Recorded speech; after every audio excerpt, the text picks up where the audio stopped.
कहानी की शुरुआत में हमें एयरपोर्ट दिखाया जाता है, जहां हम ब्रैड नाम के एक पायलट को देखते हैं। वो तेजी से जहाज की तरफ जा रहा होता है और साथ ही साथ वीडियो कॉल पर अपनी बेटी से बात भी कर रहा होता है। उसकी बेटी कहती है कि आज सुबह मैंने न्यूज देखी थी, जिसमें बताया जा रहा था कि आप जिस एरिया में जा रहे हो वहाँ का मौसम बहुत ज्यादा खराब है, जिस वजह से और भी कई सारी फ्लाइट्स कैंसिल कर दी गई हैं। इसलिए आपको भी अपनी फ्लाइट कैंसिल करके घर वापस आना चाहिए। लेकिन ब्रैड मुस्कुराकर जवाब देता है कि मैं पहले भी कई बार ऐसे मौसम में सेफली जहाज उड़ा चुका हूँ, इसलिए तुम परेशान मत हो, मैं जल्द ही घर वापस आ जाऊंगा। ये सुनकर उसकी बेटी खुश हो जाती है और कॉल काट देती है। उसके बाद ब्रैड जहाज के केबिन में आकर को पायलट से मिलता है। को पायलट थोड़ा सा नर्वस था क्योंकि आज वो पहली बार फ्लाइट उड़ाने वाला था। तभी एक एयर होस्टेस आकर ब्रैड को बाहर बुलाती है, जहाँ एक पुलिस अफसर ब्रैड को बताता है कि इमरजेंसी की वजह से तुम्हें एक कातिल को अपने साथ ले जाना पड़ेगा, जिसका नाम टोनी है। टोनी एक बहुत ही ताकतवर और खतरनाक इंसान है जिस पर मर्डर का केस है और अब इसे जहाज के जरिए दूसरी कंट्री ले जाकर उम्र भर कैद के लिए जेल में डाला जाएगा। वो पुलिस अफसर ब्रैड से कहता है कि ये जिम्मेदारी हम तुम्हें इसलिए दे रहे हैं क्योंकि तुम एक काबिल और समझदार पायलट हो। ब्रैड मान जाता है और टोनी को सबसे लास्ट वाली सीट्स में बिठा देता है ताकि बाकी पैसेंजर्स को कोई परेशानी न हो। उसके बाद सभी पैसेंजर्स अपने सीट्स पर बैठ जाते हैं और ब्रैड जहाज के स्टाफ के पास आकर कंफर्म कर लेता है कि सभी पैसेंजर्स आ गए हैं, जिसके बाद जहाज टेक ऑफ कर लेती है। ऊंचाई पर पहुंचने के बाद ब्रैड जहाज को ऑटो पायलट पर लगाकर को पायलट के साथ अपनी फैमिली के बारे में बातें करने लगता है। ब्रैड को पायलट को मोबाइल में अपनी बेटी की फोटो दिखाता है और कहता है कि मैं अपनी बेटी से बहुत प्यार करता हूँ और हमारा इस दुनिया में एक दूसरे के अलावा और कोई भी नहीं है। दूसरी तरफ जहाज में बैठे पैसेंजर्स सफर को एंजॉय कर रहे होते हैं, लेकिन उन्हें पता नहीं था कि कुछ देर बाद उनके साथ बहुत ही बुरा होने वाला है। केबिन में बैठे दोनों पायलट्स भी खुश थे और जहाज भी नॉर्मल तरीके से फ्लाई कर रहा था, लेकिन तभी अचानक मौसम खराब हो गया और जहाज हल्के से झटके लेने लगा, जिस वजह से ब्रैड परेशान हो जाता है क्योंकि उसे कुछ ठीक नहीं लग रहा था। वो सभी मुसाफिरों को सीट बेल्ट बांधने के लिए अनाउंस करता है और रेडियो के जरिए वो कंट्रोल टावर से बात करने की कोशिश करता है, पर उसकी बात नहीं हो पाती क्योंकि मौसम खराब होने की वजह से यहाँ के सारे रेडियोस काम करना बंद कर देते हैं। तभी अचानक बिजली का तेज झटका प्लेन से आकर लगता है, जिस वजह से प्लेन जोर जोर से झटके लेने लगता है। ब्रैड पैसेंजर्स का हाल देखने के लिए केबिन से बाहर जाता है। पैसेंजर्स को देखकर ब्रैड को थोड़ा बहुत सुकून मिल जाता है क्योंकि सभी पैसेंजर्स सेफ थे, पर यहाँ अब धीरे धीरे लाइट बंद होती जा रही थी और तभी प्लेन को कई और झटके लगते हैं, जिससे ब्रैड का सिर सामने छत से टकराकर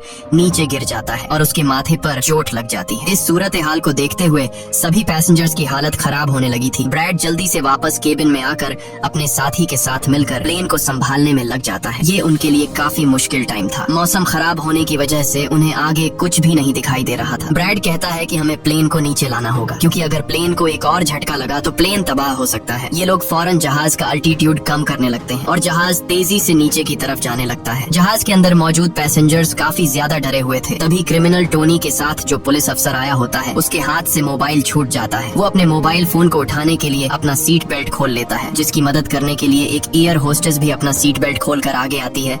अब क्योंकि प्लेन तेजी से नीचे की तरफ जा रहा था, जिस वजह से उनका सीट बेल्ट खुलते ही ये दोनों तेजी से ऊपर छत से टकरा जाते हैं। ये दोनों इतनी तेजी से छत से टकराते हैं कि उनकी तुरंत मौत हो जाती है। इतने में जहाज काफी कम अल्टीट्यूड पर आ जाता है और किसी तरह करके ये दोनों पायलट जहाज को कंट्रोल कर लेते हैं, लेकिन अब जहाज में ज्यादा पावर नहीं बची होती, इसलिए ब्रैड जहाज को एयरपोर्ट तक नहीं पहुंचा सकता था, जिस वजह से ब्रैड जहाज को नीचे लाकर समंदर में क्रैश लैंड करने का सोचता है। लेकिन तभी ये दोनों कुछ दूर एक आइलैंड देख लेते हैं, जिसके बाद ब्रैड जहाज की डायरेक्शन आइलैंड की तरफ कर लेता है और आइलैंड पर लैंड करने का फैसला करता है। कई मुश्किलों के बाद ब्रैड इस आइलैंड पर मौजूद एक रोड पर फाइनली इमरजेंसी लैंड कर लेता है। लकीली इस इमरजेंसी लैंडिंग में सभी पैसेंजर्स सही सलामत होते हैं और किसी को भी चोट नहीं आती। तभी जहाज में पीछे शॉर्ट सर्किट होता है, जिससे देखकर ब्रैड खुश हो जाता है क्योंकि जहाज में अभी भी थोड़ी बहुत बिजली बची हुई थी। सभी पैसेंजर्स के जहाज से उतरने के बाद एक एयर होस्टेस कैप्टन ब्रैड को बताती है कि क्रिमिनल टोनी को ले जाने वाला पुलिस अफसर मारा गया है और एक एयर होस्टेस भी मारी गई है। ये सुनकर ब्रैड बहुत ज्यादा मायूस हो जाता है। दूसरी तरफ एयरलाइन कंपनी का मालिक देखता है कि उसका एक जहाज अचानक गायब हो गया है क्योंकि उसने प्लेन को लैंड होते हुए नहीं देखा था और काफी देर से रेडियो खराब होने की वजह से उसका पायलट से कांटेक्ट भी नहीं हो पा रहा था। इसीलिए वो एयरलाइन कंपनी का मालिक स्कार्सडेल नाम के एक रेस्क्यू एक्सपर्ट को बुलाता है, जो ऐसे लोगों को ढूंढने का काम करता है जो मुश्किल में कहीं फंसे हुए होते हैं। एयरलाइन कंपनी का मालिक उसे कहता है कि मुझे मेरे प्लेन्स की सारी डिटेल्स चाहिए, जैसे वो कहाँ गया, उसके वर्कर्स और सभी पैसेंजर्स कहाँ हैं। जिसके बाद रेस्क्यू एक्सपर्ट अपने काम पर लग जाता आता है। दूसरी तरफ सारे पैसेंजर्स इस सोच में थे कि हम यहाँ क्यों उतरे हैं। ब्रैड सभी पैसेंजर्स को इकट्ठा करके समझाता है कि इमरजेंसी की वजह से हमें यहाँ उतरना पड़ा। प्लेन में अभी भी थोड़ी बहुत बिजली मौजूद है जिसे हम बाकी चीजों को ठीक कर लेंगे। तब तक आप लोग यहाँ आराम से रहें और आप लोग घबराइएगा नहीं, बहुत जल्द हम यहाँ से निकल जाएंगे। जिसके बाद ब्रैड प्लेन के पास आकर उसे ठीक करने में लग जाता है, पर वो देखता है कि जहाज में पावर काफी कम है, इसलिए उन्हें मदद का इंतजार करना होगा। ये लोग मैप निकालकर खुद ही अपनी लोकेशन देखने लगते हैं ताकि उन्हें पता चल सके कि आखिर ये लोग किस जगह पर हैं। ब्रेड का साथी को पायलट नक्शा देखकर बताता है कि हम एक प्राइवेट आइलैंड पर फंसे हुए हैं। ये जगह बहुत ही खतरनाक है। यहाँ पर ऐसे लोग हैं जो किसी सरकार या गवर्नमेंट की बात नहीं मानते। अगर इन लोगों ने हमें पकड़ लिया तो हमारी जान खतरे में पड़ सकती है और हमारी गवर्नमेंट भी हमें नहीं बचा पाएगी। ये सुनकर ब्रैड कहता है कि अब कहीं से भी करके हमें अपनी रेस्क्यू टीम को यहाँ पर बुलाना ही होगा ताकि वो आकर हम सबको बचा ले, क्योंकि यही एक रास्ता है यहाँ से निकलने का। जिसके बाद ये दोनों मदद बुलाने के लिए रेडियो ठीक करने लगते हैं, लेकिन आसमानी बिजली के टकराने से रेडियो बिल्कुल खराब हो चुका था। अब ब्रैड सभी पैसेंजर्स के पास आकर उन्हें बताता है कि किसी खराबी की वजह से रेडियो काम नहीं कर रहा, लेकिन आप सब परेशान मत हो। ब्रैड उन्हें तसल्ली देता है कि हम आइलैंड के दूसरी साइड पर जाकर रेडियो को ढूंढेंगे और कंट्रोल टावर को अपनी लोकेशन बताकर रेस्क्यू टीम को यहाँ पर भेजने के लिए कहेंगे, जो आकर आप सब लोगों को बचा लेंगे। और यहाँ ब्रैड एक बहुत बड़ा कदम उठाता है। वो कहता है कि मेरे साथ टोनी जाएगा। ये कहकर वो टोनी की हथकड़ी खोल देता है। यहाँ ब्रैड जहाज के कोपायलट से कहता है कि तुम जहाज की पावर को रिपेयर करने के काम पर लग जाओ। मैं जल्द ही किसी भी कांटेक्ट के जरिए रेस्क्यू टीम को यहाँ तक लाने की कोशिश करूंगा। जिसके बाद टोनी और ब्रैड रेडियो ढूंढने के लिए जंगल की तरफ निकल पड़ते हैं। रास्ते में टोनी ब्रैड को उस पर भरोसा करने के लिए थैंक्स कहता है। अब हम इस आइलैंड पर रहने वाले आतंकवादी ग्रुप को देखते हैं, जिनके पास एक आदमी दौड़ कर आता है और वो आदमी उस ग्रुप के लीडर को बताता है कि यहाँ आइलैंड पर एक प्लेन आकर रुका है इमरजेंसी की वजह से और उसके अंदर बहुत सारे लोग हैं जो अलग अलग कंट्रीज से हैं। ये सुनकर ग्रुप का लीडर उस आदमी को कुछ पैसे देता है और ग्रुप का लीडर अपनी टीम से तैयार होने को कहता है। आइलैंड के जंगल में ब्रैड और टोनी आगे बढ़ रहे होते हैं। टोनी ब्रैड से पूछता है कि तुमने मुझे आजाद क्यों किया और अब मुझे कहाँ लेकर जा रहे हो। तब ब्रैड उसे कहता है क्योंकि मैं तुम्हारी वजह से सबको खतरे में नहीं डाल सकता और यहाँ एक खतरनाक आतंकवादी ग्रुप है जिसका मेरे साथ मिलकर तुम्हें सामना करना है। तब टोनी ब्रैड से कहता है कि मैं एक मिलिट्री बैकग्राउंड से हूँ और मैं यूएस मिलिट्री में कई साल ड्यूटी कर चुका हूँ। कुछ ही देर में पीछे से टोनी की आवाज आनी बंद हो जाती है। जब ब्रैड पीछे मुड़कर देखता है तो टोनी वहाँ नहीं था। वो ब्रैड से अपनी जान छुड़ाकर भाग चुका था और अब ब्रैड अकेले ही जंगल में आगे निकल पड़ता है। जंगल में आगे बढ़ते हुए ब्रैड एक खाली पड़ी फैक्ट्री में जाता है जहाँ वो एक टेलीफोन को ढूंढ लेता है, लेकिन वो पुराने जमाने का टेलीफोन खराब पड़ा हुआ था। जिसके बाद ब्रैड साइड पर लगे उस टेलीफोन के तार जोड़ने लगता है और टेलीफोन काम करने लग जाता है। ब्रैड जल्दी से कंपनी के हेल्पलाइन पर कॉल करता है। ब्रैड हेल्पलाइन को अपनी लोकेशन और सब कुछ बता देता है, लेकिन लाइन में कोई गड़बड़ी होने की वजह से सामने वाले इंसान तक उसकी आवाज ठीक से नहीं पहुंच रही होती, जिस वजह से हेल्पलाइन वाले ब्रैड की कॉल काट लेते हैं। तब ब्रैड को एक आइडिया आता है। वो अपनी बेटी को कॉल करता है और उसे अपनी लोकेशन और बाकी सारी चीजें एक पेपर पर लिखकर उसके ऑफिस तक पहुंचाने को कहता है। तभी बातचीत के दौरान पीछे से एक आदमी आकर ब्रैड पर हमला कर देता है, लेकिन ब्रैड उसे काफी मुश्किल से काबू कर लेता है और उस आदमी को मार मार कर बेहोश कर देता है। तभी ब्रैड को महसूस होता है कि एक और आदमी इस कमरे में आ रहा है,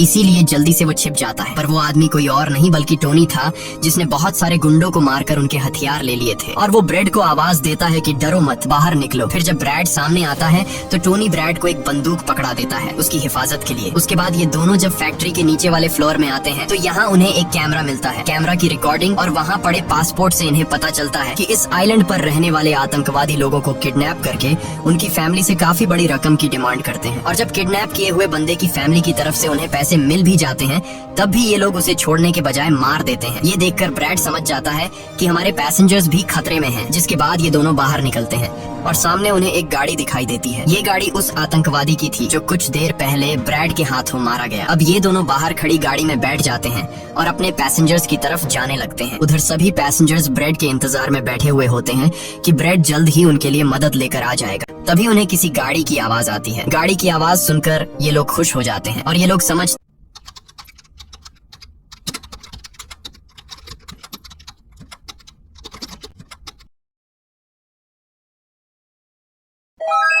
तभी उन्हें किसी गाड़ी की आवाज आती है। गाड़ी की आवाज सुनकर ये लोग खुश हो जाते हैं और ये लोग समझते हैं कि ब्रैड उनके लिए रेस्क्यू टीम बुला लिया है। लेकिन ये रेस्क्यू टीम नहीं बल्कि इस आइलैंड पर रहने वाले आतंकवादी थे। वो लोग गोलियां चलाकर सभी पैसेंजर्स को डराने लगते हैं। उन गोलियों की आवाज ब्रैड और टोनी ने भी सुन ली थी, जिसके बाद ये लोग कार की स्पीड बढ़ाकर जल्दी से प्लेन तक पहुंचने की कोशिश करते हैं। आतंकवादी ग्रुप का लीडर एयर होस्टेस से सभी यात्रियों की लिस्ट मांगता है। डर के मारे जल्दी से एयर होस्टेस उसे लिस्ट ला कर दे देती है। फिर गैंग का एक आदमी को पायलट से पूछता है कि तुम्हारा सीनियर पायलट कहाँ पर है, जिस पर को पायलट बताता है कि किसी काम से वो जंगल में गया था पर अभी तक वापस नहीं आया। तभी वहाँ पर ब्रैड और टोनी भी पहुँच जाते हैं, लेकिन ये दोनों चुपके से दूर से इन लोगों को देख रहे होते हैं। इसी दौरान एक औरत वहाँ से भागने की कोशिश करती है पर वो लोग गोली चलाकर उसे मार देते हैं। ये देखकर ब्रैड उनकी मदद करने के लिए जाता है पर टोनी उसे रोक लेता है और टोनी कहता है कि तुम शांत रहो, अभी जाना ठीक नहीं। गैंग का लीडर सभी पैसेंजर्स को एक बस में बैठा लेता है और गैंग का लीडर अपने 2 साथियों को वहीं छोड़कर उनसे कहता है कि जाओ, जहाज के अंदर जो भी कीमती सामान है उसे ले आओ। जिसके बाद ये लोग सभी पैसेंजर्स को अपने अड्डे पर ले जाने लगते हैं। गैंग के जाने के बाद ब्रेड टोनी पर गुस्सा करने लगता है कि वो लोग हमारे पैसेंजर्स को ले गए और तुमने मुझे जाने ही नहीं दिया। जिस पर टोनी उसे समझाता है कि वो लोग काफी ज्यादा थे, अगर तुम चले भी जाते तो इतनी बड़ी आर्मी से अकेले नहीं लड़ पाते। अब ये दोनों प्लेन की तरफ बढ़ने लगते हैं और उन दोनों गुंडों को पकड़ लेते हैं जो प्लेन से कीमती सामान चुरा रहे थे। ब्रेड गन पॉइंट पर उनसे पूछता है कि तुम्हारा लीडर पैसेंजर्स को कहाँ पर लेकर गया होगा, जिस पर वो बताता है कि यहाँ से कुछ दूर हमारा एक अड्डा है और वो सब वहीं गए होंगे। दूसरी तरफ ब्रेड की बेटी रेस्क्यू एक्सपर्ट के पास ब्रेड का लिखवाया हुआ पेपर दे देती है, जिस पर प्लेन का लोकेशन और सारी जानकारी लिखी गई होती है। रेस्क्यू एक्सपर्ट सैटेलाइट की मदद से प्लेन की लोकेशन का पता लगा लेता है। उन्हें पता चल जाता है कि प्लेन एक आइलैंड पर फंसा हुआ है और उन्हें ये भी पता चल जाता है कि इस आइलैंड पर एक खतरनाक आतंकवादी ग्रुप है। इसके बाद वो रेस्क्यू ऑफिसर अपनी एक प्राइवेट आर्मी के कैप्टन को कॉल करता है और उसे ये सारी सिचुएशन समझाकर उस आइलैंड पर जाने को कहता है। प्राइवेट आर्मी का कैप्टन मान जाता है और अपने साथियों के साथ एक पैसों का भरा हुआ बैग और कई सारे वेपन्स के बैग गाड़ी में लोड करके उस आइलैंड पर जाने के लिए रेडी हो जाते हैं। दूसरी तरफ ब्रेड देखता है कि उन आतंकवादियों के ले जाने से पहले जहाज के को पायलट ने जहाज का पावर सिस्टम रिपेयर कर लिया था और ब्रेड देखता है कि जहाज में पावर वापस आ गई है, जिसे देखकर वो बहुत खुश हो जाता है। अब ब्रेड आने वाले प्राइवेट आर्मी टीम के लिए अपनी यूनिफॉर्म पर एक मैसेज लिखकर छोड़ देता है और टोनी के साथ उस जगह पर निकल पड़ता है जहाँ गैंग वाले प्लेन के सभी पैसेंजर्स ले गए थे। जंगल के रास्ते से होते हुए ये दोनों उन आतंकवादियों के अड्डे पर पहुंच जाते हैं और ये दोनों गाड़ी से निकलकर चुपके से उस जगह में घुस जाते हैं जहां वो सारे गुंडे पैसेंजर्स को डराकर उनकी वीडियोस बना रहे थे ताकि ये वीडियोस इनकी फैमिली को भेजकर उनसे पैसे वसूल सकें। दूसरी तरफ रेस्क्यू एक्सपर्ट की तरफ से भेजी गई प्राइवेट टीम भी प्लेन के पास पहुंच जाती है, पर उन्हें वहां जब कोई नहीं मिलता तो टीम का लीडर प्लेन के अंदर जाकर चेक करता है जहाँ उन्हें 2 लोगों की लाशें मिलती है। ये वो 2 लोग थे जिन्हें गैंग के लीडर ने प्लेन में से सारा कीमती सामान चुराने का कहा था, लेकिन ब्रेड ने उन दोनों को मार दिया। प्राइवेट टीम के कैप्टन को ब्रेड का छोड़ा हुआ मैसेज भी मिलता है जो उस आतंकवादी गैंग के अड्डे तक आने का रास्ता था। आतंकवादियों के अड्डे पर टोनी और ब्रेड चुपके से उन पर नजर रखे हुए थे और जैसे ही उन्हें मौका मिलता है ये दोनों चुपके से पीछे से आकर 2 आतंकवादियों को मार देते हैं। फिर ये दोनों चुपके से आगे बढ़ते हैं और एक कमरे के बाहर जा पहुंचते हैं। इस कमरे के अंदर सभी पैसेंजर्स को कैद करके रखा गया था। अब ब्रेड इन लोगों को छुड़ाना तो चाहता था पर वहाँ बहुत सारे गार्ड्स पहरा दे रहे थे और ब्रेड के पास दरवाजे का ताला खोलने की चाबी भी नहीं थी। इसके बाद ये दोनों एक एक करके उन गार्ड्स को मार गिराते हैं और टोनी तो हथौड़ा उठाकर कई सारे गार्ड्स को हथौड़े से मार देता है। यहाँ ब्रेड एक गार्ड से चाबी लेकर उन पैसेंजर्स को कमरे से आजाद कर देता है। वो उनसे कहता है कि जल्दी से उसी बस में बैठ जाओ जिसमें तुम सबको आतंकवादियों ने यहाँ लाया था और वो सभी जल्दी से उस बस में जाकर बैठ जाते हैं। तभी टोनी ब्रेड के पास आकर बताता है कि यहाँ से गाड़ी के जरिए बाहर निकलने का सिर्फ एक ही रास्ता है, मगर वहाँ कई सारे गुंडे बंदूक लिए खड़े हैं जो हमें देखते ही हम पर गोलियां बरसाना शुरू कर देंगे। जब ब्रेड पैसेंजर्स की तरफ देखता है तो वो सभी बहुत ज्यादा डरे हुए होते हैं। अब यहाँ ब्रेड अपनी जान को खतरे में डालते हुए एक फैसला करता है और टोनी से कहता है कि मैं वहाँ पर मौजूद सभी आतंकवादियों का ध्यान भटकाऊंगा और तुम मौके का फायदा उठाते हुए सभी पैसेंजर्स को यहाँ से ले जाना। अब पहले तो टोनी ब्रेड को ऐसा करने से मना करता है। वो कहता है कि ऐसा करने से वो लोग तुम्हें मार देंगे, लेकिन ब्रेड कहता है कि इसके अलावा हमारे पास और कोई दूसरा रास्ता नहीं है। ये सुनकर टोनी मान जाता है। ब्रेड वहाँ से निकलकर आतंकवादियों के पास आता है। वहाँ ब्रेड गैंग के लीडर से बात करता है कि मैंने हेल्प के लिए इन्फॉर्म कर दिया है, जल्द ही यहाँ पर रेस्क्यू टीम आ जाएगी, इसलिए सभी पैसेंजर्स को यहाँ से जाने दो। ये सुनकर सभी गैंग वाले ब्रेड पर हंस पड़ते हैं और ब्रेड को पीटने लग जाते हैं। गैंग का हेड कहता है कि ऐसे कैसे छोड़ दूं, पैसों के बिना मैं किसी को नहीं छोड़ता। और अब जैसे ही ये लोग ब्रेड को मारने वाले होते हैं तभी वहाँ पर प्राइवेट रेस्क्यू टीम पहुंचकर आतंकवादियों पर हमला कर देती है और काफी देर तक गोलीबारी करने के बाद गैंग के कई सारे लोगों को मारकर वो ब्रेड को छुड़ा लेते हैं और ब्रेड को बस में उठाकर यहाँ से निकल जाते हैं। यहाँ गैंग का लीडर देखता है कि उसके कई सारे साथियों के साथ उसका छोटा भाई भी मारा गया। ये देखकर वो बहुत ज्यादा गुस्सा हो जाता है और कसम उठाकर कहता है कि वो इन लोगों में से एक को भी नहीं छोड़ेगा और सभी को चुन चुन कर मारेगा। इसके बाद वो अपनी टीम से कहता है कि जल्दी से तैयारी कर लो, हम जल्द ही इन लोगों को मारने के लिए निकलेंगे। बस में प्राइवेट टीम का कैप्टन सभी को बताता है कि हम बस 5 लोगों की छोटी सी एक प्राइवेट टीम है जो बस तुम्हें यहाँ बचाने के मिशन पर आए हैं और हम कोई रेस्क्यू टीम नहीं है। रेस्क्यू टीम को यहाँ आने में कुछ टाइम और लगेगा। ये सुनकर ब्रेड घबरा जाता है और कहता है कि हमारे पास टाइम नहीं है क्योंकि गैंग वाले जल्द ही हमारे पीछे आएंगे और हमें देखते ही मार डालेंगे। पर मेरे पास एक आइडिया है। जहाज के पास पहुँचते ही ब्रेड सभी पैसेंजर्स से कहता है कि जहाज में पावर वापस आ चुकी है, यानी अब जहाज स्टार्ट हो जाएगा और हम लोग फौरन यहाँ से निकल जाएंगे। इसलिए आप सब लोग जल्दी से जहाज में बैठ जाओ क्योंकि हम रेस्क्यू टीम का इंतजार नहीं कर सकते। उन्हें यहाँ आने में वक्त लगेगा और अगर हम यहाँ रुके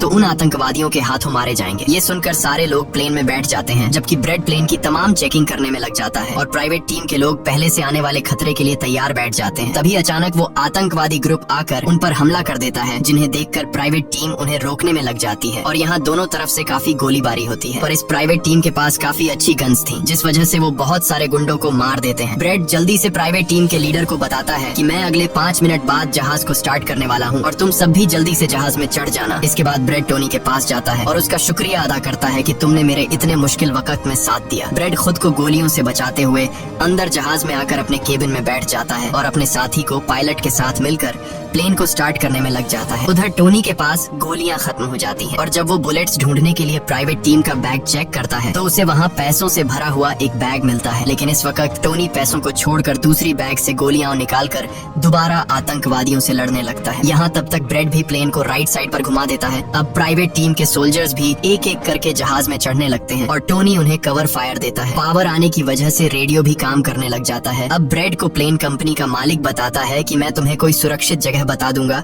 जहां तुम जा सकते हो। अब सभी लोग जहाज में चढ़ जाते हैं पर टोनी नहीं चढ़ता। वो पैसों से भरा बैग लेकर वहां से भागने लगता है क्योंकि अगर वो इनके साथ प्लेन में वापस गया तो पुलिस वाले उसे फिर से पकड़कर जेल में डाल देंगे। गैंग का लीडर अपने साथियों को मरता हुआ देखकर गुस्से से पागल हो जाता है। वो प्लेन के सामने रॉकेट लॉन्चर लाकर उन्हें एक ही झटके में उड़ाने का सोचता है, लेकिन सही टाइम पर टोनी उसे देख लेता है। अब टोनी जल्दी से बंदूक उठाकर उसे शूट करके मार देता है और सभी लोगों की जान बचा लेता है। ये देखकर ब्रेड टोनी के इस काम से बहुत खुश हो जाता है और ब्रेड अपनी पूरी ताकत लगाकर प्लेन उड़ाने में कामयाब हो ही जाता है। ये देखकर टोनी सभी पैसेंजर्स और ब्रेड के लिए खुश होता है और पैसों का भरा हुआ बैग लेकर जंगल की तरफ भाग जाता है। ब्रेड जहाज को इस आइलैंड से दूर ले जाता है और जहाज का मालिक उसे एक एयरपोर्ट के बारे में बताता है जहां ये लोग जा सकते थे, जो अब इनके काफी करीब था। ब्रेड एयरलाइन कंपनी के मालिक की बताई हुई जगह की तरफ जहाज को ले जाता है, लेकिन तभी एक बार फिर जहाज के इंजन में आग लग जाती है और जहाज तबाह होने लगता है। इसलिए ब्रेड दोबारा से इमरजेंसी वार्निंग ऑन करता है और धीरे धीरे जहाज को नीचे रनवे पर लाने की कोशिश करता है। फाइनली बड़ी मुश्किल के बाद ब्रेड जहाज को रनवे पर उतार देता है और सब लोगों की जान बच जाती है। ब्रेड और उसका साथी को पायलट काफी खुश हो जाते हैं। उधर प्लेन कंपनी का मालिक और उसकी टीम भी बेहद खुश थी। अब ब्रेड पैसेंजर्स का हाल देखने के लिए पीछे जाता है तो वो देखता है कि सभी पैसेंजर्स सेफ हैं और ये देखकर उसके दिल को सुकून मिल जाता है। वहाँ खड़े सभी पैसेंजर्स ब्रेड के लिए तालियां बजाने लगते हैं और ब्रेड का शुक्रिया अदा करते हैं। कुछ ही देर में वहाँ उनके लिए रेस्क्यू टीम भी आ जाती है, जिसे देखकर सभी पैसेंजर्स खुश हो जाते हैं। यहाँ ब्रेड सभी पैसेंजर्स को रेस्क्यू टीम के साथ भेज देता है और कैप्टन फाइनली सुकून की सांस लेते हुए जहाज की सीढ़ियों पर बैठकर अपनी बेटी से कॉल पर बात करता है। इसी के साथ ये कहानी खत्म हो जाती है। ये थी आज की कहानी। अगर पसंद आए हो तो लाइक करें, सब्सक्राइब करें और सिने प्रो इनसाइट के साथ हर कहानी का असली राज जानें।